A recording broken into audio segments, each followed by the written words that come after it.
আসসালামু আলাইকুম ওয়া রাহমাতুল্লাহি ওয়া বারাকাতুহু। বিসমিল্লাহ ওয়াসসালাতু ওয়াসসালামু আলা রাসূলিল্লাহ ওয়া আলা আলিহি ওয়া সাহবিহি আজমাইন। সুম্মা আম্মা বাদ।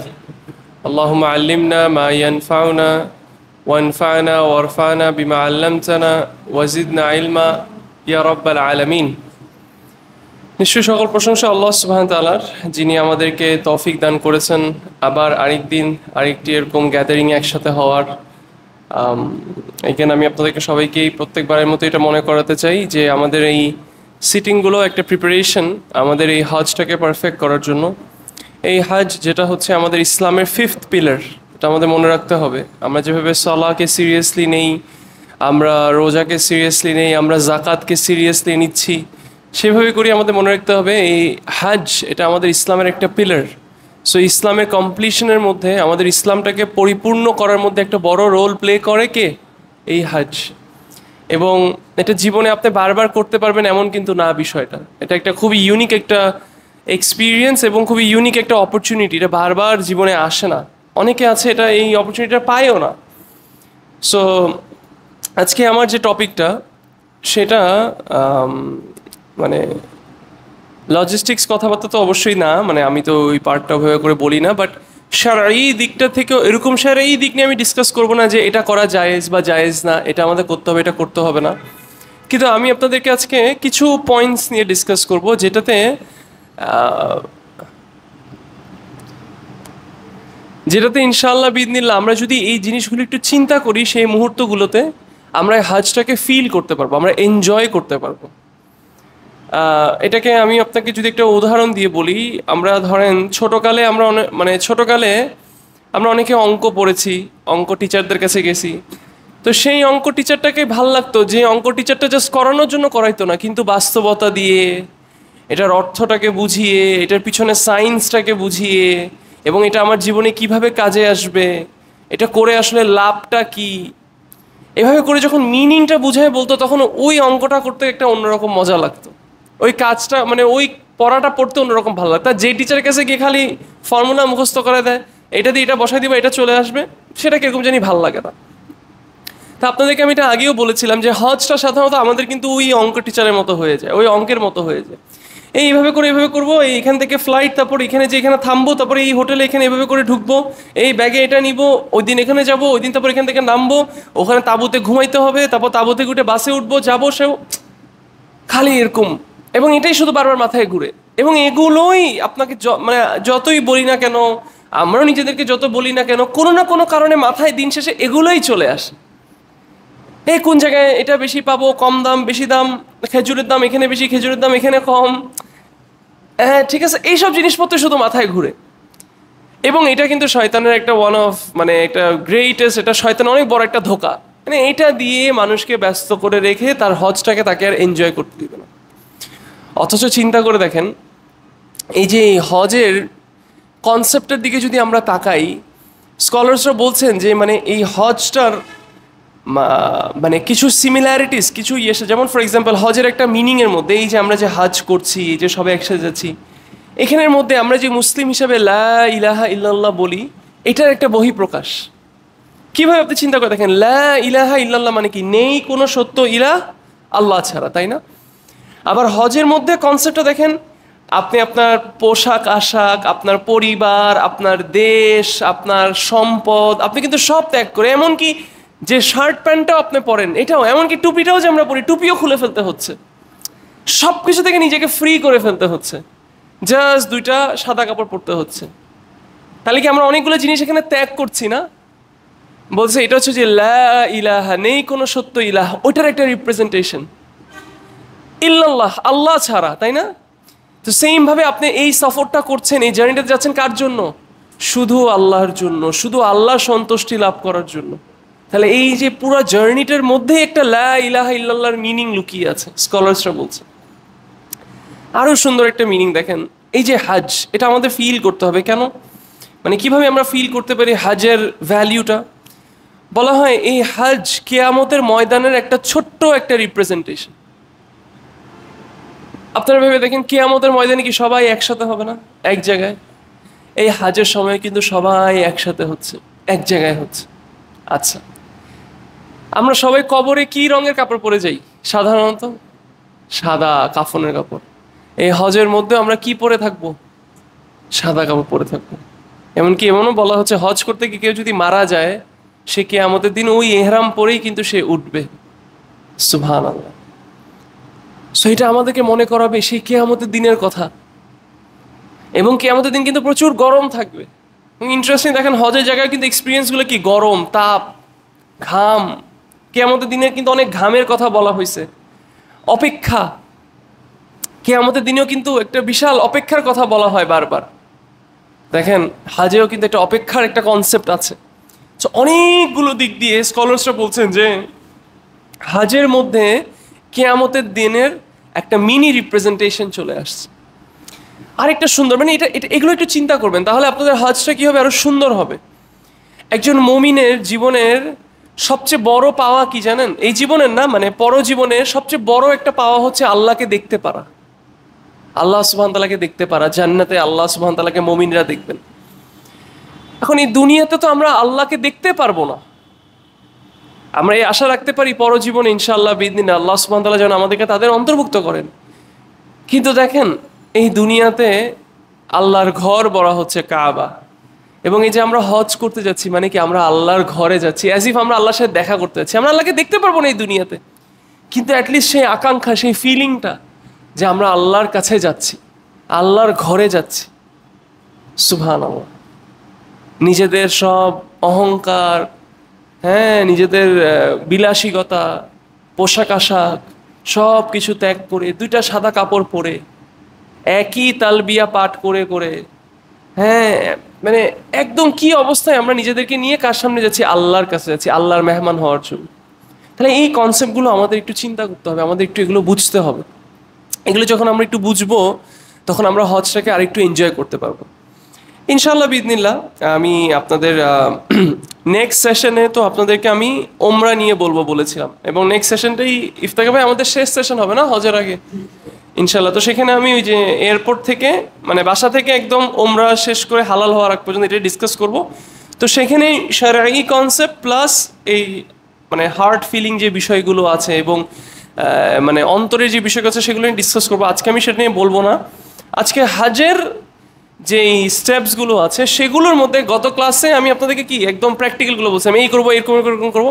এখন ওই জায়গাগুলোর মধ্যে কীভাবে ফিল করতে পারি, আমরা এনজয় করতে পারি, সেটা নিয়ে আজকে ডিসকাস করবো।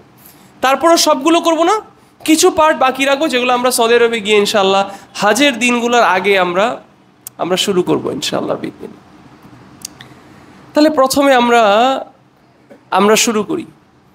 এই 8 তারিখ চলে আসলো, হ্যাঁ 8 তারিখ চলে আসলো। আমরা মানে সেই ব্লেসেড দিনগুলো, সেই বরকতময় দিনগুলো, তাই না, সেগুলো শুরু হয়ে গেল। তাহলে এই 8 তারিখে আমরা কি করছি? একজন সাধারণ হাজি চিন্তা করবে 8 তারিখ চলে আসছে, এখন তো মিনাতে চলে যেতে হবে, ঠিক আছে, এখন কাফেলা থেকে বলছে গোসল টোসল করে রুমের মধ্যে ঘুমায় আছে, এই হেরামকে কত টাইটলি বাঁধতে পারবে, বেঁধে টেঁধে শুয়ে আছে।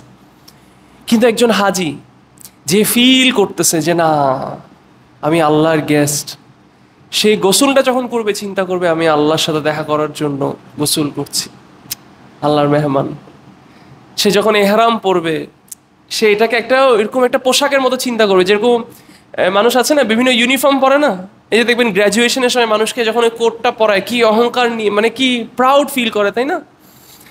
আর্মিতে দেখবেন অনেক সময়, অথবা পুলিশে, অথবা বিভিন্ন মানে রেসপেক্টফুল যে জবগুলো আছে সেসব জায়গাগুলোতে বিভিন্ন যখন কোট পরানো হয়। আমাদের সময় সময় খেলোয়াড়দেরকে, হ্যাঁ, টেস্ট টিমে যখন তারা সুযোগ পায়, টেস্ট টিমের জন্য, টেস্টের প্লেয়ারদের জন্য একটা কোট পরায়, একসাথে ছবি তোলায়, একটু ব্যাচ পরায়, এটা তাদেরকে স্পেশাল ফিল করায়। তো আমরা যখন এহরামটা পরবো শুধু এটা চিন্তা করবো না যে কতটুকু টাইটলি বাঁধছি, কোন দিক দিয়ে ফাঁকর ফুকর আছে, অবশ্যই এটা চিন্তা করব, কিন্তু এটাই যাতে আমাদের অনলি চিন্তা না হয়। আমরা চিন্তা করবো আমরা আল্লাহর জন্য প্রস্তুতি নিচ্ছি, আল্লাহর কাছে ভিক্ষা চাওয়ার জন্য যাচ্ছি। কারণ হাজের মূল দিনটাই কিন্তু হচ্ছে আরাফা, মূল সেন্টারটাই হচ্ছে কিন্তু আরাফা, এবং আরাফার বিষয়টাতে আসবো। তো ওই যে ওখানে যাওয়ার জন্যই তো এই প্রস্তুতিগুলো। তাহলে এই যে এই পড়ার সময় থেকে আমরা এই প্রস্তুতিটা নিব, হ্যাঁ। তারপর যখন আমরা এই এহরাম পড়লাম, প্রস্তুতি নিলাম, আমরা যখন মিনার দিকে যাওয়া শুরু করবো, কি হবে? আমরা আমাদের নিয়তটা করবো না, নিয়ত তো আমরা অন্তরেই করবো, কিন্তু শুরুর জন্য আমরা কি করতে হয়? আমাদের একটা জিনিস বলতে হবে, লাব্বাইক আল্লাহুম্মা হাজ্জান, এটা বলেই শুরু হয়। আপনি হাজ করছেন, লাব্বাইক আল্লাহুম্মা হাজ্জান। আচ্ছা, এটা তো জাস্ট শব্দটা মুখস্থ করে ফেলছি, বলে ফেলছি, কিন্তু এটা বুঝি কথাটার মানে কি। আপনি চিন্তা করে দেখেন, এই যে দেখেন ফর এক্সাম্পল আপনারা মনে করেন এখানে এসেছেন, ধরেন সিরাজি ভাই আপনাকে অনেক দিন ধরে ফোন দিয়ে দিয়ে রিকোয়েস্ট করতেছে, ভাই আসবেন কিন্তু প্রোগ্রামে, আসবেন কিন্তু ভাই প্রোগ্রামে আসবেন কিন্তু। সাধারণত আমরা এসে বলি ভাই আসছি কিন্তু, হ্যাঁ একটা একটা আন্তরিকতা দেখায়, ভাই আসছি কিন্তু। হ্যাঁ আপনি বলছেন ভাই আসছি কিন্তু, আপনার ডাকে কিন্তু আমি সাড়া দিছি, আসছি কিন্তু ভাই। অনেক সময় আমরা যখন অফিসে যাই, বসের রুম দিয়ে মানে ম্যানেজারের রুমের পাশে দিয়ে যাইতে হলে একটু দরজা খুলে, স্যার স্যার আসছি কিন্তু স্যার। হ্যাঁ অফ ডেতে অনেক সময় যখন বসটা ডাকে, বসও জানে যে ভালো লাগে না তার অফিসে আসতে, কিন্তু আপনি তো আজকে বসকে একটু খুশি, আপনি কি স্যার আজকে শুক্রবার চলে আসছি কিন্তু স্যার। এটা জাস্ট একটু বোঝানোর জন্য যে দেখেন আমরা এটা কত ফিল করি, যে কথাটা বলি আলাদা করে আসছি কিন্তু। তাহলে চিন্তা করে দেখেন আপনি কাকে বলতেছেন যে আমি আসছি কিন্তু? আল্লাহকে। লাব্বাইক আল্লাহুম্মা হাজ্জান, আল্লাহ আমি প্রেজেন্ট, আল্লাহ আমি তোমার ডাকে সাড়া দিছি আল্লাহ হজ করার জন্য। তারপর আপনি তালবিয়া পড়া শুরু করছেন না? এটা কি, এটা মনে হইতে পারে ও মাইক দিয়ে বলতেছে, কিছু পর মনে হয় ভালো লাগছে, লাব্বাইক আল্লাহুম্মা লাব্বাইক লাব্বাইক লা শারীকা লাক লাব্বাইক ইন্নাল হামদা ওয়ান নি'মাতা লাকা ওয়াল মুলক লা শারীকা লাক। কিন্তু এটা ফিল করতে হবে, লাব্বাইক আল্লাহুম্মা লাব্বাইক, ইয়া আল্লাহ আমি আমি আমি উপস্থিত, আল্লাহ আমি এসেছি। লাব্বাইক আল্লাহুম্মা লাব্বাইক লাব্বাইক লা শারীকা লাব্বাইক, আল্লাহ আমি এসেছি এবং শুধু আল্লাহ আপনার জন্য আসছি। ফিল করে বলতে হবে আল্লাহ শুধু আপনার জন্য আসছি। ইন্নাল হামদা, আল্লাহ সকল প্রশংসা আপনার, ওয়ান নি'মাত, এবং আপনি আল্লাহ আমাকে এই সুযোগ দিছেন, আমাকে সুস্থ রাখছেন, আমাকে টাকা দিছেন, আমাকে এই দিন দেখার সুযোগ দিছেন, আমাকে ওই শিক্ষাটা দিছেন কিভাবে করব কিভাবে করব না, আমাকে সিকিউরিটি দিছেন, আমাকে সেফটি দিছেন, সকল নিয়ামত আল্লাহ আপনার। আমার সন্তানকে আমার পরিবারকে দেশে ভালো রাখছেন, সবাইকে সুস্থ রাখছেন, আমার তাদেরকে নিয়ে চিন্তা করতে হচ্ছে, আল্লাহ এগুলো সব আপনার নিয়ামত। ইন্নাল হামদা ওয়ান নি'মাতা লাকা ওয়াল মুলক, এবং আল্লাহ সব কিছু মালিক আপনি।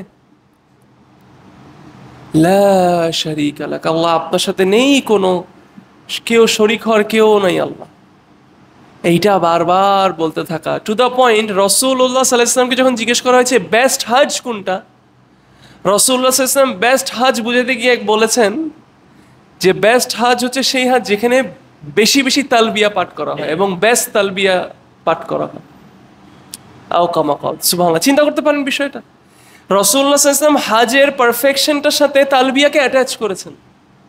অতএব এটাকে জাস্ট একটা মুখের কথা বানাবেন না, এটাকে জাস্ট একটা আমাদের দেশের মানে জিকির, হ্যাঁ মুখের জিকির, জিকিরকে আমাদের দেশের ভাষায় করে বলে না, মুখের একটা জিকির করতেছি, হ্যাঁ দোয়া করতেছি, কি পড়তে হবে বলেন বলেন পড়ি, এরকম না।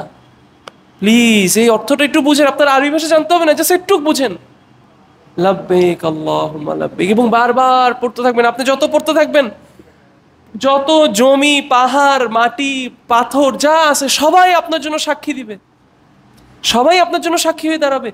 টু দ্য পয়েন্ট, মানে তাদের আপনার জন্য মেনশন করাটাও আপনার সোয়াবের কারণ হবে এবং আপনার গুনাহ মোছার কারণ হবে। তার মানে বুঝতে পারতেছেন আল্লাহ কিভাবে মাল্টিপ্লাই করবে। অথচ আপনারা দেখবেন, আপনারা নিজেই দেখবেন যে আমি কথাগুলো বলতেছি না, হজের সময় দেখবেন ঠিকই মানুষ এভাবে করে বসে আছে, এসি বাসে হইলো এভাবে করে বসে আছে, তালবিয়া দিতে চাচ্ছেন। কেউ একটু জোরে তালবিয়া দিলে অনেকে একটু এরকম করে, অথচ সাহাবীরা কিন্তু জোরে জোরে তালবিয়া দিতেন, জোরে জোরে তালবিয়া দিতেন, তালবিয়া দিতে দিতে গলা বসায় ফেলতেন। সুবহানাল্লাহ, কারণ এটা আল্লাহর জন্য, আল্লাহর জন্য। তো আমরা এরকম করতে করতে আমরা তারপর কোথায় যাবো? এখন আমরা মিনায় যাব। দেখেন মিনায় যাওয়ার বিষয়টা, যে 8 তারিখে যে মিনার বিষয়টা, এটা কিন্তু একটা মুস্তাহাব কাজ। এটা কিন্তু এমন না যেটা না করলে আপনার হজ হবে না। কিন্তু দেখেন মিনায় যাওয়ার বিষয়টা মানুষ সাধারণত কিভাবে দেখে, আমি আপনাদের গতবার বলেছিলাম, মানুষ সাধারণত দেখে হচ্ছে ও মিনায় আসছি। প্রথমেই যে বাস্তবতা থেকে আমি আপনাকে বলতেছি, 2 বারের এক্সপিরিয়েন্স থেকে বলতেছি, প্রথমেই মিনায় গিয়ে তাঁবুর গরম, এই দেশের সরকার কি একটু এটা দিতে পারলো না, এই একটু এটা করতে পারলো না এই সরকারটা, হ্যাঁ এই জন্যই তো মুসলিমদের এই অবস্থা, এইটা করতে পারলো না, ওইটা করতে পারলো না, খাওয়াটাকে এরকম করতে পারলো না, আরে একটু তোষকটা আরেকটু বড় দিলে কি হইতো, একটু মাথার উপর ফ্যানটা দিলে কি হইতো, এইসব কথাবার্তায় মানুষ ব্যস্ত থাকবে। অথচ সুন্নায় দেখেন কি দেখছি আমরা, আপনাদের ওই গত ক্লাসে আমি বলেছিলাম মানে যেই সময় যে সালাতের ওয়াক্ত হবে ওই সময় ওই সালাত ছোট করে করে 2 রাকাত করে পড়া না, জোহর আসর, মাগরিব তো মাগরিবের মতোই পড়বো, আর এশাটাও যদি হয় তাহলে 2 রাকাত ছোট করে পড়া, কিন্তু এটাকে আবার একসাথে করা না, নিজ নিজ টাইমে পড়া, তাই না? নিজ নিজ টাইমে পড়তেছে, এইটা ছাড়া আর অন্য কোনো কাজ নেই এই জায়গায়। আমার মনে হইতে পারে না তাহলে আরে আসারই দরকার কি এখানে, তবে এখানে আসলে কাজটা কি, এটা আমি আপনাদেরকে একটা উদাহরণ দিই, গতবার মনে হয় দিয়েছিলাম, একটু এক্সপ্লেন করি। ধরেন আপনাদেরকে ধরেন আমরা একটা অনেক বড়, এই যে ধরেন এখন ডক্টর ইউনূস তিনি প্রধান উপদেষ্টা, তাই না? তো আজকে আপনাকে আমাকে ধরেন ডাকলো ওনার অফিসে, অথবা ওনার ধরেন ডক্টর ইউনূসকেও এখন আমাদের অত ভ্যালুয়েবল মনে না হতে পারে, নিজের দেশকে নিয়ে তো এমনি আমাদের একটু বেশি সমালোচনা আমরা করি, তো যার কারণে আমাদের দেশের প্রভাবশালী মানুষরা আমাদের কাছে তুচ্ছ, সমস্যা নেই। ধরেন আপনাকে হোয়াইট হাউসে ডাকছে, যেটা সবার কাছে মূল্যবান না, আমেরিকা, হ্যাঁ, ডোনাল্ড ট্রাম্প, হ্যাঁ, আমাদেরকে ডাকছে হোয়াইট হাউসে ধরেন। তো হোয়াইট হাউসে আপনি যখন যাবেন, প্রথমে গিয়েই তো আপনাকে ডোনাল্ড ট্রাম্পের রুমে নিয়ে যাবে না, আপনাকে প্রথমে নিয়ে কি করবে, একটা ওয়েটিং রুমে বসাবে। আচ্ছা আপনি বলেন তো, ওই ওয়েটিং রুমে বসে কি আপনি বলবেন এই ওয়েটিং রুমের এই এসিটা কি, এটা কি ওয়ালটনের এসি নাকি এটা জার্মান এসি? আচ্ছা দেখি তো আমার বউ কি করতেছে ঘরে, আমার বাচ্চা কি করতেছে ঘরে। না, আপনি এগুলো কিচ্ছু করবেন না। আপনি কি করবেন, আপনি যেই এজেন্ডা নিয়ে এসেছেন আপনি আপনার সেই ফাইলগুলো তাড়াতাড়ি গুছাবেন, আপনি তাড়াতাড়ি রিভাইজ করবেন, আপনার যদি কোনো স্ক্রিপ্ট রেডি থাকে আপনি ডোনাল্ড ট্রাম্পের সামনে বলবেন, আপনি সেটাকে তাড়াতাড়ি প্র্যাকটিস করবেন, বারবার বারবার আপনি সেটাকে প্র্যাকটিস করবেন, তাই না? এবং আপনার মধ্যে একটা এক্সাইটমেন্ট কাজ করবে, আবার একটা ভয় কাজ করবে, একটা নার্ভাসনেস কাজ করবে। তাহলে আমরা নিজেদেরকে মনে করাই এই যে মিনায় যে আমরা বসে অপেক্ষা করছি, কোথায় যাওয়ার অপেক্ষা করছি? আরাফা। আরাফাকে কি বলা হচ্ছে? আল হাজ্জুল আরাফা, বলা হচ্ছে হাজ হচ্ছে আরাফা। তাহলে সেই আরাফায় যাওয়ার জন্য আপনি ওয়েটিং রুমে আছেন, এভাবে চিন্তা করবেন। ওই মিনায় প্রত্যেকটা মুহূর্ত বসে বসে তালবিয়া পড়বেন এবং মানে নিজেকে নিজেকে প্রস্তুত করেন মানসিকভাবে যে আমি আরাফায় গিয়ে আমার আল্লাহর সাথে অনেক কথা আছে।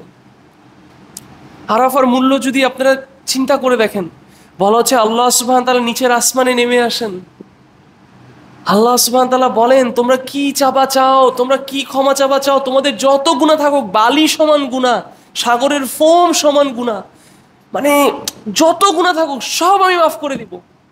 এবং এই আরাফার দিনে মানুষকে ফ্রি করা হবে জাহান্নাম থেকে। এই আরাফায় যা আপনি দোয়া করবেন আল্লাহ সুবহানাহু ওয়া তাআলা ক্ষমা করবেন।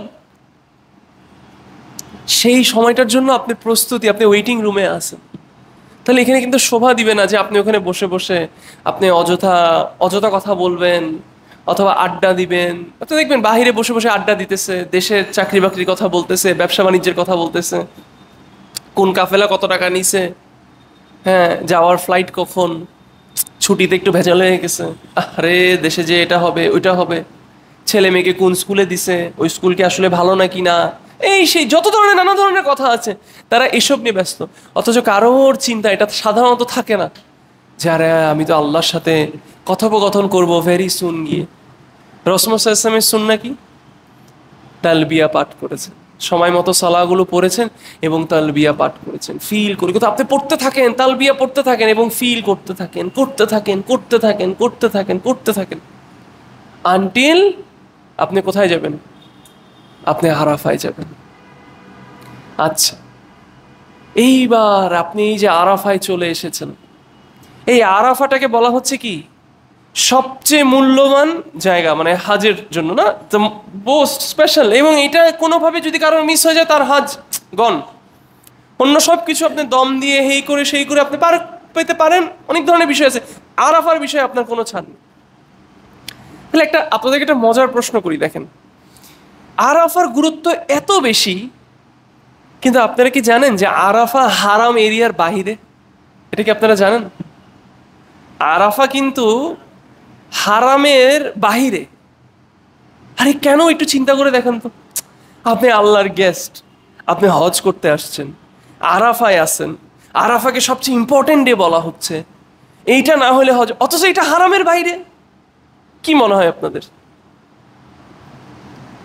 কি হইতে পারে? সালাফদের কাছে এই প্রশ্নটা করা হয়েছিল, তো একজন সালাফ এটার আনসার খুব সুন্দর করে দিয়েছিলেন। দেখেন, আমরা কাবাকে কি বলি? বাইতুল্লাহ বলি না, আল্লাহর ঘর। আচ্ছা, আর হারাম মানে কি? হারাম মানে বাউন্ডারি, তাই না? এবং হারামটা শুরু হয় কিন্তু মুজদালিফা থেকে। তাহলে বাউন্ডারির পরেই কি? আরাফা। তাহলে কাবা হচ্ছে বাইতুল্লাহ, হারামটা হচ্ছে মুজদালিফা থেকে, এখান থেকে শুরু করে। তাহলে এটা হচ্ছে কি? আল্লাহর বাউন্ডারি। তাহলে আরাফাতকে মনে করেন আল্লাহর বাউন্ডারির সামনে দরজা। ধরেন একটা রাজার প্যালেস, ধরেন ফর এক্সাম্পল এই যে হোয়াইট হাউস, ডোনাল্ড ট্রাম্পের হোয়াইট হাউস। তো এটা এটা এটা বললে সবচেয়ে বেশি মানুষ ভালো বুঝবে। ডোনাল্ড ট্রাম্পের হোয়াইট হাউস, হোয়াইট হাউসের চারিদিকে কিন্তু একটা বিশাল বাউন্ডারি আছে। যেমন আমি একটা এক্সাম্পল, আমি যখন ইউকেতে ছিলাম, কুইনের যে প্যালেস, ইউকের যে এখন মারা গেছেন, এখন তো কিং, তো কুইন এলিজাবেথের যে প্যালেস, আমরা ওইদিকে একবার গিয়েছিলাম। তো কুইনের প্যালেসের চারিদিকে বিশাল বাউন্ডারি দেওয়া কিন্তু, এবং বাউন্ডারিতে আপনারা অনলাইনে দেখবেন বিভিন্ন ঘোড়া নিয়ে কুইনের গার্ডরা দাঁড়ায় থাকে, একদম রোবটের মতো, মাথায় বড় বড় পরা, এরকম বন্দুক নিয়ে, তলোয়ার নিয়ে, এটা ওদের কালচার। হ্যাঁ, ঘোড়া নিয়ে, বড় বড় ঘোড়া নিয়ে দাঁড়ায় থাকে। তাহলে ওই বাউন্ডারিটা, ওই বাউন্ডারি কেউ যদি কুইনের প্যালেসে যেতে চায়, তাহলে ওই বাউন্ডারির দরজায় গিয়ে নক করতে হয়। নক করতে হয় মানে হচ্ছে আপনার অ্যাপ্লিকেশন দিতে হয়, আপনার আইডি জমা দিতে হয়, আপনার বলতে হয় আপনি কেন আসছেন, তারা ভেরিফাই করে, তারপর আপনাকে অ্যালাউ করে। তাহলে বিষয়টাকে এভাবে করে চিন্তা করেন, কাবা হচ্ছে আল্লাহর ঘর, হারাম হচ্ছে বাউন্ডারি, আরাফা ঠিক বাউন্ডারির সামনে না? তার মানে অ্যাজ ইফ আপনি আল্লাহর বাউন্ডারির কাছে এসে আল্লাহর কাছে ভিক্ষা করতেছেন, দরজা নক করতেছেন আল্লাহর বাউন্ডারিতে ঢুকার জন্য। এবং এই জন্য চিন্তা করে দেখেন, এই আরাফার ময়দানে জোহরের টাইমেও জোহর আসর একসাথে পড়ে সালা শেষ। এই সময় থেকে শুরু করে সূর্য ডুবার আগ পর্যন্ত, মানে বাউন্ডারি দরজা খোলার আগ পর্যন্ত আপনার কাজ কি? শুধু একটা দোয়া করা, মানে ভিক্ষা করা, চাওয়া, আল্লাহ allow me in, allow me in, আল্লাহ আমাকে, আল্লাহর কাছে ভিক্ষা করেছে, আল্লাহ ক্ষমা করেন, আল্লাহ আমার গুনাহ আমাকে মাফ করে দেন, আল্লাহ আমাকে পিউরিফাই করেন, আল্লাহ আমার এটা চাওয়া, আল্লাহ আপনার কাছে ওইটা চাওয়া, আল্লাহর কাছে ভিক্ষা চাইতে চাইতে চাইতে চাইতে চাইতে চাইতে। সিস্টেমটাও এরকম করা হয়েছে গভর্নমেন্ট থেকে। ঠিক সূর্য ডুবার আগ পর্যন্ত আপনি দুনিয়া উল্টায় ফেলেন, আপনার বাস ছাড়তে দিবে না, হ্যাসিফ আল্লাহর বাউন্ডারি এখনো খোলা হচ্ছে না। ঠিক যখন সূর্যোদয় ডুববে, দরজা খুলে দেওয়া হয়। মানুষ সারি সারিতে, বাসে বাসে দেখবেন রাস্তাটা হচ্ছে এরকম, হাঁটার রাস্তা আছে এবং এদিক দিয়ে বাসের রাস্তা, তো এভাবে করে একদম আটকানো থাকে। ঠিক সূর্যটা ডুবে খুলে দেওয়া হয়, মানে মনে হয় যে আল্লাহর বাউন্ডারিতে এখন আমরা ঢুকছি। সুবহানাল্লাহ। এভাবে ফিল করতে হবে। শুধু মনে করেন ও আরাফাত আসছি, ও মিনার তাঁবুতে এসি ছিল না, আরাফাত তাঁবুতে এসি আছে, আরে কি মজা, এভাবে চিন্তা করবেন না।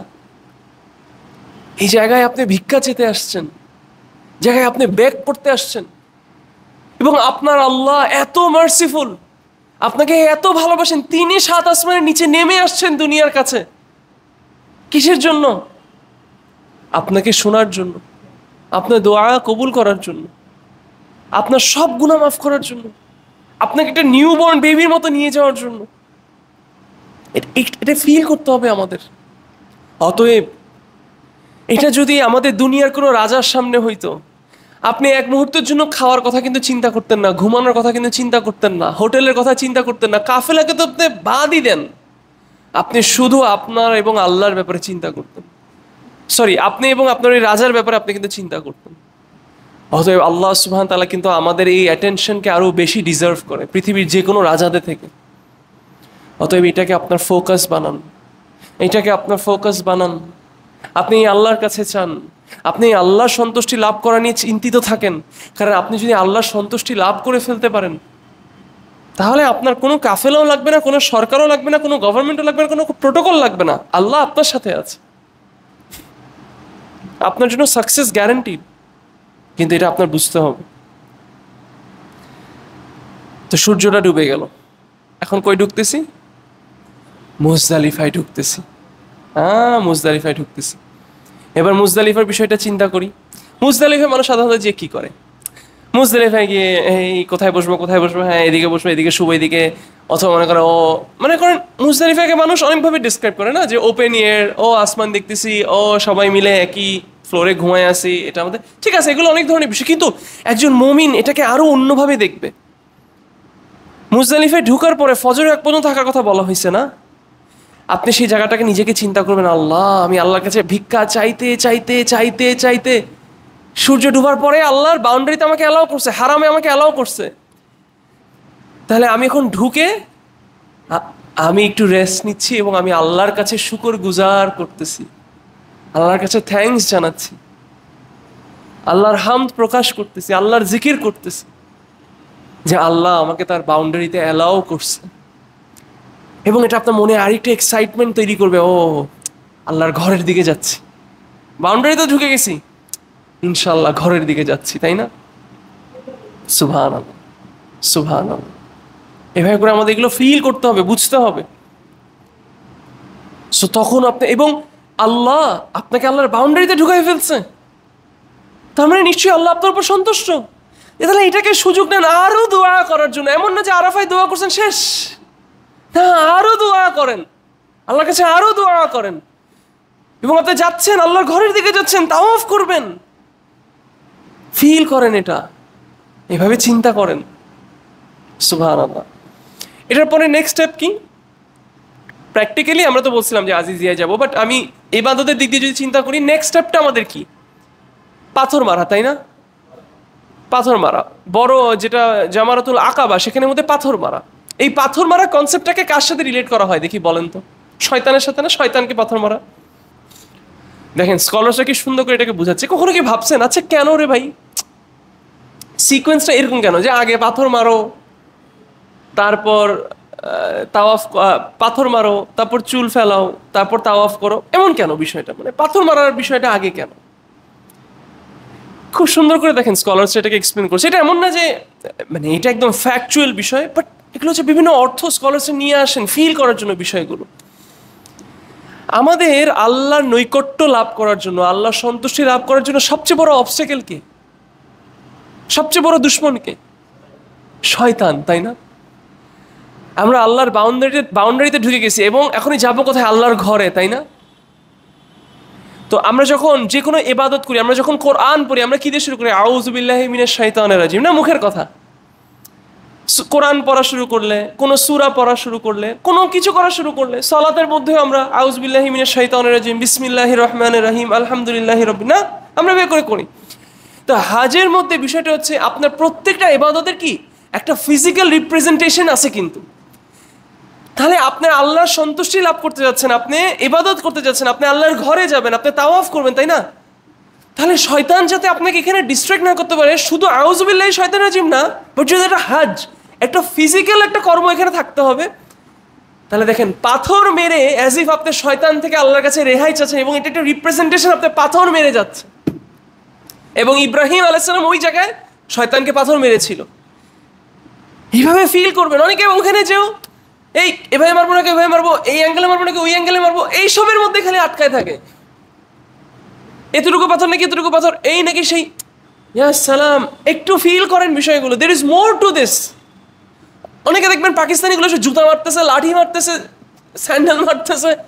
আবেগকে কন্ট্রোল করতে হবে, এগুলোর ডিপার মিনিংস আছে, এটা আমাদের ফিল করতে হবে। কিন্তু আমি আল্লাহর ঘরে যাচ্ছি, আমি তাওয়াফ করব, আমি আল্লাহর কাছে শয়তান থেকে রেহাই চেয়ে যাচ্ছি, এবং ওই রেহাই চাওয়ার একটা ফিজিক্যাল রিপ্রেজেন্টেশন হচ্ছে আমার এই পাথর মারাটা। আরেকটা পয়েন্ট বলে আমি শেষ করে দিব, বেশি লম্বা করবো না। কিছু আপনাদেরকে একটু হাইপ করতেছি, বাকি জুসগুলো আবার হজে গিয়ে দিব। সব জুস এখন খাওয়াই দিলে ডাইজেস্ট করে আর একই জুস আর মজা লাগবে না, এই জন্য একটু সাসপেন্স রেখে দিব। আরেকটা জিনিস আপনাদের কি চিন্তা হয়েছে যে এই দিনটাতে শুধু একটা শয়তানকে কেন পাথর মারা হচ্ছে, তিনটাকে না কেন? অন্য দিনগুলোতে কিন্তু তিনটাতে পাথর মারা হয়। কখনো কি চিন্তা হয়েছে মাথায় যে কি রে, দেখেন এগুলো কিন্তু মাথায় আসেও না কারণ, কোনো হাজির বেশিরভাগ কিন্তু এগুলো মাথায় আসে না, খালি মাথায় আসে আরে ফ্লাইটে কি পাবো, প্লেনে আমাকে খাওয়া কোনটা দিবে, বাংলাদেশ এয়ারলাইন্স নাকি সৌদি এয়ারলাইন্স? সৌদি এয়ারলাইন্স হলে খাওয়া তো একটু মশলা কম থাকবে। হ্যাঁ, নোয়াখালী থেকে ফ্লাইট নাকি সিঙ্গাপুর থেকে ফ্লাইট, নাকি হাটাজারি থেকে ফ্লাইট, নাকি রাজশাহী থেকে ফ্লাইট, মাথায় শুধু এগুলোই শুধু ঘুরতে থাকে এবং এগুলোই আমাদের প্রায়োরিটি হয়ে যায়। But there is more to this, এগুলো আমাদের ভাবতে হবে, আল্লাহকে বুঝাইতে হবে, আল্লাহ আমি এক্সাইটেড, আমি চিন্তা করতেছি। দেখেন আল্লাহ আল্লাহ, আমরা দুনিয়ার মধ্যে একটা নারীকে যখন একটা ছেলে বিয়ে করে কত কথা চিন্তা করে, ও ওকে প্রথমে যে এটা বলবো, আমার বয়স, আমি এটা আমার আমার বউ, আমি এইভাবে তার দিকে তাকাবো, আমি তার সাথে এই কথা বলবো, আমরা এই খাওয়াটা খাবো, কত কিছু আমরা প্ল্যান করি। তাহলে এটা আল্লাহর সাথে একটা মিটিং, সুবহানাল্লাহ। আচ্ছা, তাহলে যেটা বলছিলাম, একটা পাথরে কেন, একটা শয়তানকে কেন, অন্যগুলোকে না কেন? এটাকেও স্কলার্স এটা খুব সুন্দর একটা ব্যাখ্যা দিলেন। সেটা হচ্ছে, যদিও আমরা আল্লাহর সাথে দেখা করতে, মানে আল্লাহর ঘরে যাচ্ছি এবং এই কাজটা করার আগে, তাওয়াফ করার আগে, কাবায় যাওয়ার আগে আমরা শয়তান থেকে রেহাই চেয়ে যাচ্ছি, কিন্তু অ্যাজ ইফ আল্লাহ চান যে আমরা আমাদের দুশ্মনকে নিয়েও বেশি বিজি না হয়ে যায়, আমাদের ফোকাস বেশি যাতে আল্লাহর দিকেই থাকে। এই জন্য মিনিমাম যতটুকু দরকার দুশ্মন থেকে রেহাই পাওয়ার জন্য, একটা পাথর মেরে, একটা সন্তানকে পাথর মেরে তুমি আমার ঘরের দিকে চলে আসো। মানে আমি বুঝাতে পারছি বিষয়টা, যে অ্যাজ ইফ আল্লাহ চান ইউ কাম কুইক, আসো আসো, don't get too busy with দুশ্মনকে একদম বেশি পীড়া নেই। একটা পাথর মেরেছো, একটা শয়তানকে মেরেছো, ইয়াল্লাহ। এবং আমাদের একটা আকাঙ্ক্ষা কাজ করছে, কখন যাবো কাবায়, কখন যাবো, না তাওয়াফটা করবো। এবং তাওয়াফেরও কিছুই আছে, এটা আমি আপনাদেরকে ওমরার যে রুহানিয়ার বিষয়টা, এই যে অন্তরের বিষয়টা যখন বলবো, তখন আপনারা ফিল করবেন, তখন তাওয়াফের জন্য একটা এক্সাইটমেন্ট কাজ করবে।